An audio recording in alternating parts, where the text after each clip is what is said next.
Keris Empu Gandring adalah salah satu pusaka paling terkenal di Jawa Timur. Kisahnya lekat dengan Ken Arok, pendiri kerajaan Singosari. Konon keris ini dibuat oleh seorang empu bernama Gandring. Namun sebelum selesai ditempa, keris itu sudah direbut paksa oleh Ken Arok. Empu Gandring yang sakit hati kemudian mengutuk keris tersebut.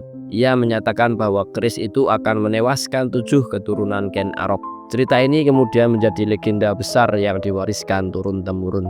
Kutukan keris Empu Gandring dianggap benar terjadi. Keris itu memang menewaskan banyak tokoh penting dalam perebutan kekuasaan di Jawa Timur. Dari sini lahirlah reputasi keris sebagai benda yang bukan sekedar senjata, tapi juga pembawa nasib. Keris Kyai Sengkelat adalah pusaka yang sangat disakralkan di Keraton Yogyakarta. Keris ini dibuat oleh empu legendaris bernama Empu Supo yang dikenal ahli dalam menciptakan pusaka dengan kekuatan gaib. Keris ini memiliki luk atau lekukan berjumlah 13. Jumlah ini dipercaya mengandung makna filosofis, simbol perjuangan hidup dan keseimbangan. Tidak heran jika keris ini dianggap membawa wibawa dan perlindungan bagi pemiliknya. Kyai Sengkelat hingga kini masih disimpan di keraton. Ia digunakan dalam upacara adat tertentu sebagai lambang kesucian dan kekuatan spiritual raja. Banyak orang percaya keris ini punya daya gaib yang menjaga keraton dari mara bahaya.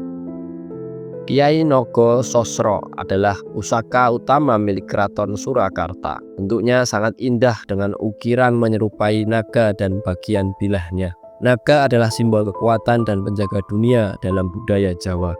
Keris ini tidak sekedar simbol estetika, ia dianggap melambangkan legitimasi kekuasaan raja. Dengan memegang Kyai Naga Sosro, raja dipercaya memiliki wibawa dan perlindungan dari dunia gaib. Keris ini selalu dirawat dengan ritual khusus. Minyak dan dupa dipersembahkan sebagai bentuk penghormatan. Bagi masyarakat Jawa, keris bukan sekedar senjata, tapi juga makhluk hidup yang memiliki roh penjaga.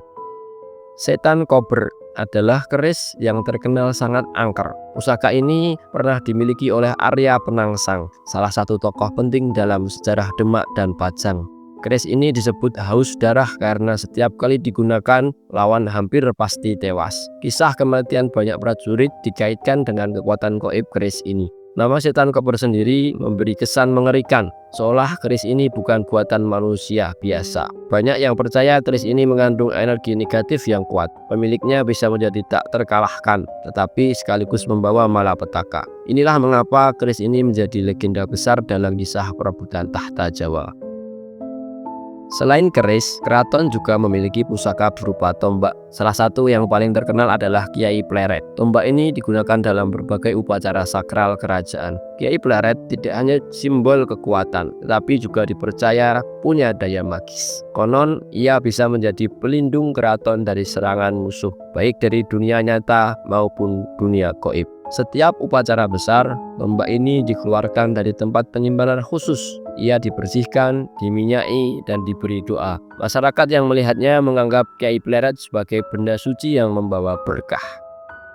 Gong Kiai Sekati adalah gamelan pusaka yang konon berasal dari masa Wali Songo. Gong ini dimainkan dalam acara-acara besar, terutama yang berkaitan dengan dakwah Islam di Jawa. Menurut cerita, gong ini digunakan Sunan Kalijaga untuk menarik perhatian masyarakat. Dengan suara gamelan, orang-orang datang berkumpul lalu diselipkan ajaran Islam di dalamnya. Dari sinilah Gong Kiai Sekati menjadi simbol perpaduan budaya dan agama. Sampai sekarang, gong ini masih di Yogyakarta. Dipercaya siapapun yang mendengarkan akan mendapat berkah dan ketenangan. Gong ini bukan hanya benda musik, melainkan juga pusaka spiritual. Taring macan sejak lama dipercaya sebagai jimat yang kuat. Hewan macan dianggap sakral dalam budaya Jawa dan Bali, simbol keberanian dan kekuasaan. Taring yang dijadikan pusaka biasanya dipakai sebagai kalung atau disimpan dalam wadah khusus. Konon, ia bisa memberi pemiliknya energi keberanian dan kekuatan gaib untuk menghadapi musuh. Banyak orang percaya taring macan bisa menolak bala. Tidak hanya itu, ia juga dijadikan simbol status sosial. Semakin besar taringnya, semakin tinggi pula wibawa pemiliknya.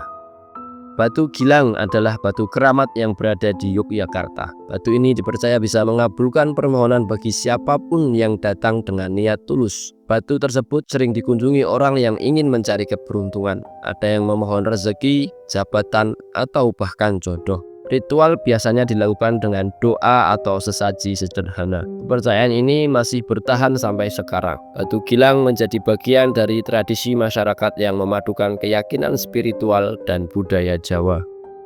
Jenglot adalah salah satu pusaka mistis paling unik. Bentuknya menyerupai boneka kecil dengan wajah menyeramkan. Rambut dan kukunya konon bisa tumbuh layaknya makhluk hidup. Jenglot dipercaya membutuhkan darah sebagai persembahan.